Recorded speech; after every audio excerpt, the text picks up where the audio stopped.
Welcome to the latest update, Old Hroldan, and as you can see we're starting in Market Square this time, and that's because there's something I'd like to show you very quickly before we head on to what the update's actually about, and that is this sign.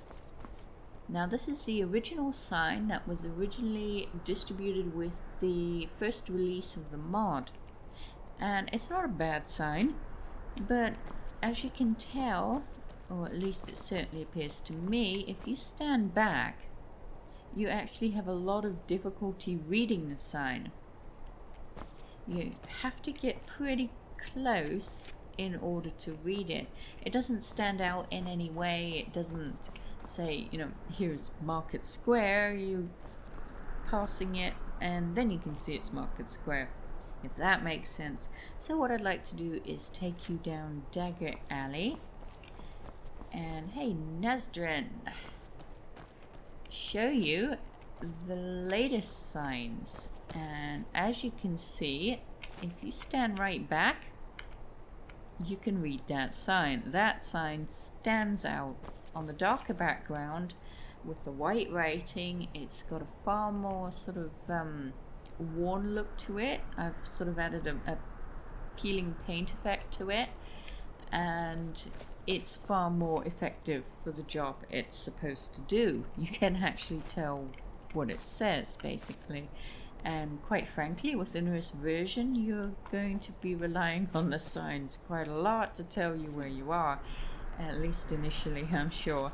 So, moving on to the purpose of the update, and actually the person I'm looking for is right here. Now this is one of my favorite characters. This is Nasdrin, and he has, in my opinion, a very interesting backstory to tell. What is it you want? I came from Vardenfell. When the Red Mountain erupted, we had no time. We dropped everything and just ran. So many died as they ran. Durkle and I fled to the south of Morrowind. When the Argonians rose to fight what was left of Morrowind, Durkle led me to safety, pretending that I was his slave. We came to Skyrim and lived in squalor in the frozen city of Windhelm with many other Dunmer refugees. But Durkle was banished to the docks to work with the rest of his Argonian brethren. So we came to Old Hroldan, the only place where outlanders like us are welcome. So he's talking about Durkle. That's the Argonian that lives with him. I have given Durkle his freedom so many times, but that stubborn old Argonian refuses it. They are treated as outlander scum. Ulfric has no respect for our kind. We are treated as outlanders, even though we have been here so long. I appealed to Ulfric on behalf of my brethren, but he never replied to any of my letters. Often I wake in the morning with the cries of the Siltstriders still ringing in my ears. But I know they are gone. I will never hear them again. My home is gone. There is nothing to go back to. So that is... Safe travels. That's Nasdrin, and this guy is a man, or elf, on a mission.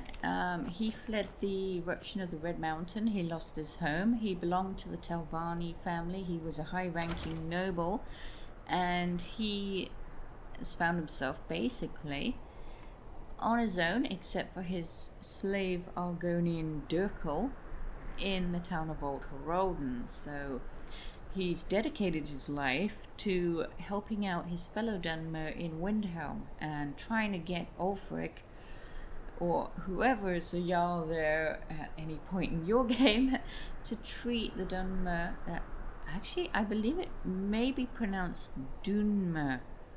I'm not 100% sure on that, so to treat his brethren better. So he's on a mission in life to do that. But the reason why I wanted to talk to him, and I find him rather a fascinating character, he's definitely one of my favorites. He's a good-hearted guy. He's learned a lot through his travels and the tragedies in his life. But why I brought you here today is because... What is it you want? Hello. Durkle is now talking. Farewell. And he's got Need something? He's got his own side of the tale to tell. So, Durkle, slave to my master Nasdren. The master has given me my freedom many times. But where would I go? This is my home. What would an old Argonian like myself do? No, this is where I belong. And serving my master is my place in life. I don't want your freedom. Master treats me well and is a good friend. No, I will not leave the master. so as you can see, what has happened is Durkle and Nasdrin have become great friends. And of course, if you played Morrowind, you know all about the Argonians were slaves to the Dunmer of Morrowind. And then, of course, the Red Mountain erupted, and then the Argonians stood up to fight for their freedom. But what's happened here is, I find it pretty interesting because Nasdrin has fled Morrowind, and in order to make it safely through joining the Argonian uprising, he actually pretended to be Durkle's slave. But what's happened is they've become friends. Now Nasdrin's giving Durkle his freedom all the time. And Durkle refuses it. He's been a slave his whole life. He doesn't know what he'd do. He's frightened to not be a slave. Nasdrin treats him well, and hey, get back here. What can I do for you? And they're good friends, basically. So it's a different take on the whole situation of the Argonians being slave to the Dunmer. So let's see a little bit more of his dialogue. It's hard to cook a good meal for my master in this town. There are no good ingredients, only some dry old vegetables for sale in the market. I wish I could find some of the spices we used to have in Morrowind. My master misses his home in Vardenfell. He often talks of it, and of his people. I am sad for him. I spend my days cooking and cleaning for my master, and trying to make his life as comfortable as possible in this squalid town. So I'll let you discover the rest of it when the mod's released, but there you have it. Durkle is finally talking, and I think he's talking brilliantly. I think the voice actor voiced him just perfectly. He's actually the first Argonian that I've had voiced at all, so I'm super pleased with him. He's now talking, and you will be able to meet him in game.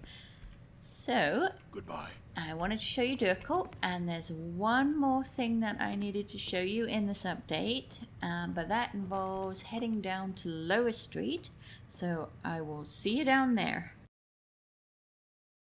So here we are back in Lower Street, and I just wanted to quickly head into the fence shop and show you a few things, but also mention that in the background you'll be able to hear the Sweet Roll Bandits idle dialogue.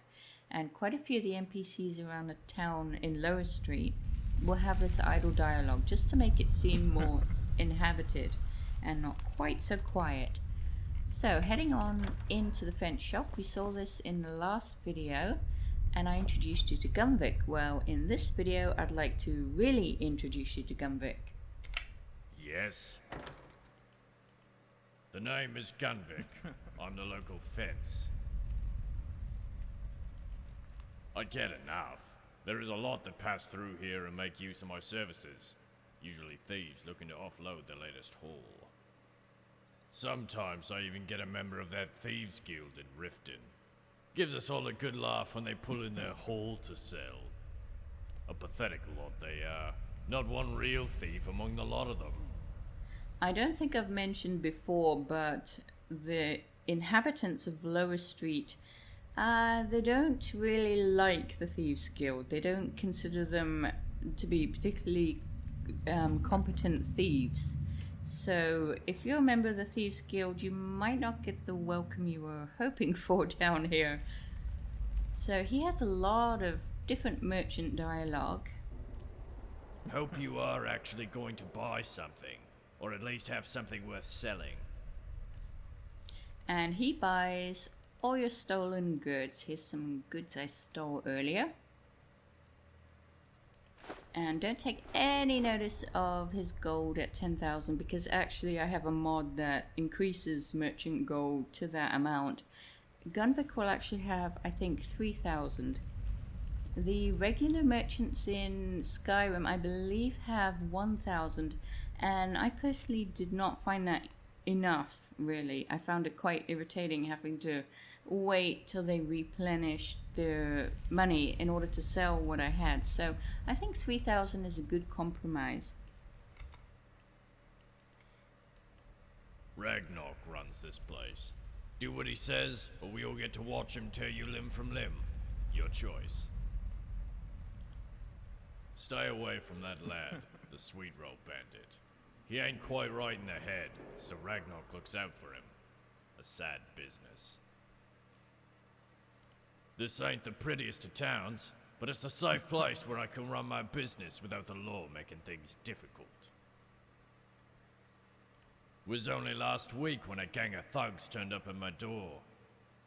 Turns out a thief had sold me something of theirs and they wanted it back. Ragnarok and I had a great time bashing in their heads, followed by a round of his best ale. That was a good day, that was. Right, so let's Goodbye. see if we can get some... Aha, here we go. What do you some want? more of his merchant dialogue. Doesn't matter what you're selling. I'll still keep it under wraps for a few months to make sure the original owner isn't looking for it. Or for me. Right, let's give it one more go here. Yes. Okay, another go here. Yup. There we go. Here's the deal. We do business, and you keep your mouth shut about it. That way, we both stay out of prison. So there is quite a bit more, but I'll let you discover that in game. Goodbye. So that was Gunvik, and this is his fence shop, and I'm in the process of filling up his fence shop with merchandise. I'm having a bit of a quandary though, because what do you fill a fence shop with? I mean, I could hardly fill it with baskets or any items that really aren't worth anything. So right now I've narrowed it down to basically what is of value in Skyrim. Well, there's jewelry, there's gems, there's some armor, and you would think there would be silver. You would think, in fact, silver and silverware would be one of the first things that any thief would be stealing, but of course you can buy a silver jug for 10 gold or 5 gold for a bowl. I mean, it's just not worth it. I mean, really, these items should be worth a lot more. I mean, this is silver. So if you've played a thief character and you can remember what your character was out and about stealing in Skyrim, what there was of value, and it's something I haven't already covered, perhaps you could let me know, because I would like to fill out the shop to really reflect the character of it being a fence store. So it needs to be full of valuable items that thieves have brought in, sold to Gunvik, and he is selling on, basically. So it would really help me out if you have any ideas on that one.